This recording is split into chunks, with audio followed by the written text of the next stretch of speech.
Madame, Monsieur, chers auditeurs, bonjour.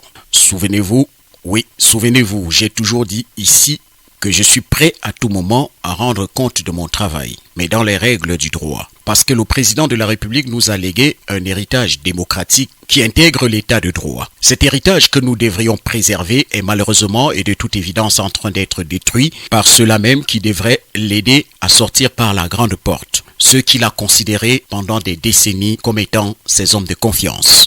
L'histoire que je m'en vais vous raconter en 2 minutes sort de l'ordinaire pour 2 raisons. L'acteur principal et les méthodes. Cette histoire est allée très vite ce lundi 3 août 2020 entre 12h20 et 22h10. Hier, comme chaque jour, du lundi au vendredi, j'ai rédigé un éditorial portant sur la gestion des fonds du Covid-19 qui fait des vagues en ce moment.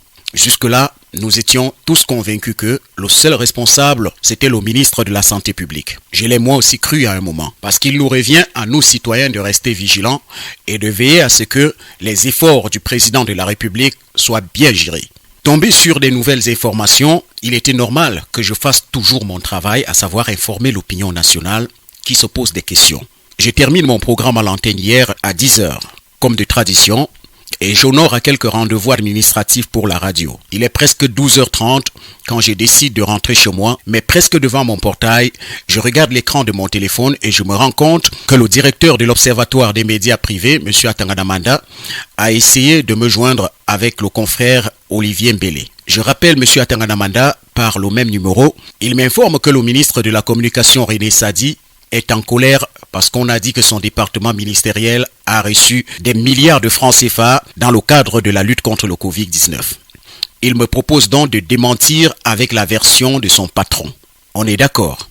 Nous tombons d'accord. On se sépare à l'hôtel Prestige 1 demi-heure plus tard. Vous savez bien, chers auditeurs, toute la considération que j'ai toujours eue sur cette antenne pour le travail de M. René Emmanuel Sadi.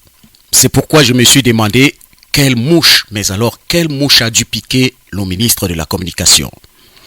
De retour chez moi vers 16h, je dois immédiatement me rendre à un rendez-vous pour obtenir plus d'informations de ma source que j'ai préalablement appelée et qui m'a invité à me rendre quelque part pour entrer en possession de certaines informations démonstratives supplémentaires. Je suis le premier au lieu du rendez-vous où j'ai débarqué avec 2 petits-enfants, 3 ans et 1 an et demi. Question de leur permettre de sortir un peu de la maison après la longue période du Covid-19 que nous avons vécue. Nous étions donc à peine installés que le directeur de l'Observatoire des médias au ministère de la Communication, M. Charles Atanganamanda, m'appelle avec insistance à nouveau pour me dire que le ministre René Sadi veut à tout prix me voir. Il ne rentrera pas chez lui s'il ne me voit pas. Il est si insistant que j'accepte, compte tenu des bonnes relations que nous avons. Une fois au ministère, je me rends au cabinet du ministre avec les 2 enfants que je tiens entre les mains, où se trouve déjà installé le DAG, le directeur des affaires générales du ministère de la Communication, le commissaire de police Meva et un autre inspecteur principal. Je comprends tout de suite alors qu'il ne s'agit pas d'une rencontre amicale. Le ministre de la Communication, René Emmanuel Sadi, prend la parole, fait son speech, rappelant que depuis des siècles où il est au gouvernement, son nom n'a jamais été cité dans une affaire d'argent mal gérée. Il veut savoir comment j'en suis venu à l'écrire sans le consulter. Ce à quoi je réponds qu'il a tort. Non seulement j'ai essayé de le consulter en l'appelant au téléphone, mais j'ai aussi contacté un personnage qui lui est proche et à qui il m'avait dit en présence pouvoir contacter rapidement en cas de besoin. Au bout d'une centaine d'essais, je parviens à le joindre et il me promet une réponse qui n'est jamais venue. Plus tard, il va m'expliquer qu'il n'aime pas être porteur de ce genre de nouvelles parce que selon lui, la susceptibilité de certains membres du gouvernement est telle qu'ils peuvent accuser le messager d'être l'auteur de leurs problèmes. Au bout d'un moment, les échanges s'échauffent parce que le DAG, le directeur des affaires générales du ministère de la Communication, veut jouer le père fouettard. Il lève le ton, mais je ne me laisse pas faire. C'est alors que j'ai dit au ministre de la Communication, tout en m'excusant, que je suis venu pour une rencontre amicale, tel que cela m'a été rapporté, et je ne comprends pas d'ailleurs pourquoi il y a la police partout et tout ce déploiement. Je lui fais comprendre que je m'interdis de parler de certaines choses devant tout le monde. Si le DAG continue, je rentre chez moi parce que j'ai 2 petits-enfants au secrétariat juste à côté. J'avais à peine bougé le pied que les 2 gorilles ont bondi sur moi, les 2 me tirant par le pantalon et me déshabillant devant mes enfants, devant le ministre de la Communication, devant le ministre Emmanuel Sadi, devant le ministre de la Communication René Emmanuel Sadi, impensable. Impensable. J'aurais pu attendre ça de tous les autres membres du gouvernement, sauf de celui-là. Silencieux dans son canapé, il ne dit rien, pendant que je suis malmené par les deux gorilles de la délégation générale à la Sûreté nationale. De toute évidence, c'était un scénario prévu, j'avais vu juste. Ils me traînent à la DGSN, où ils essayent de me faire dire que c'est Malaouda qui m'a donné les informations. Peu importe. Peu importe qui m'a donné, c'est vrai ou faux.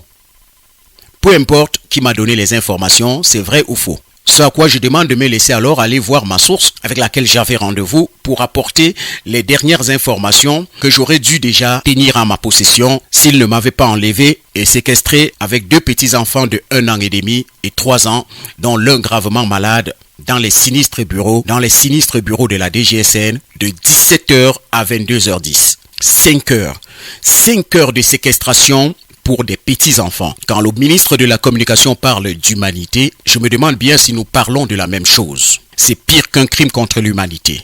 C'est pire qu'un crime contre l'humanité. Tout le temps que j'ai eu à me rendre au bureau du ministre de la Communication, je suis entré avec mes téléphones sur moi. Mais hier, lorsque je suis arrivé, on me les a retirés directement.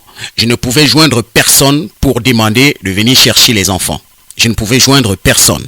Il est 22h moins lorsque le commissaire me tend mes 2 téléphones pour que je puisse lui communiquer les documents que je détiens dans mon WhatsApp.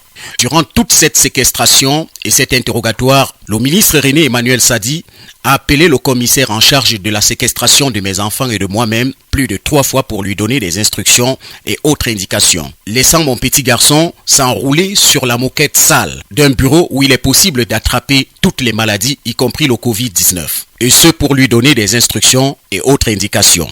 Je voulais ici réitérer ma détermination à faire mon travail, rien que mon travail.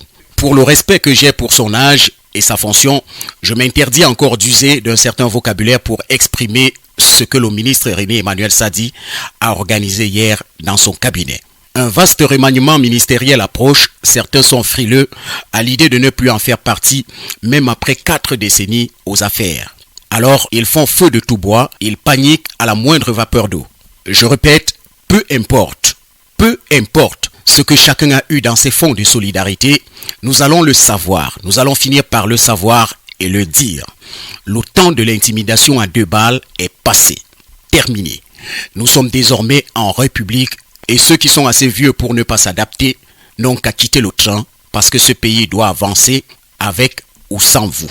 Le Cameroun est un bien de tous, nous passons et lui seul reste. Ce pays n'appartient à personne. Il ne revient pas à un membre du gouvernement de faire séquestrer 2 petits-enfants, 1 an et demi et 3 ans, pour des banalités, mais alors des banalités.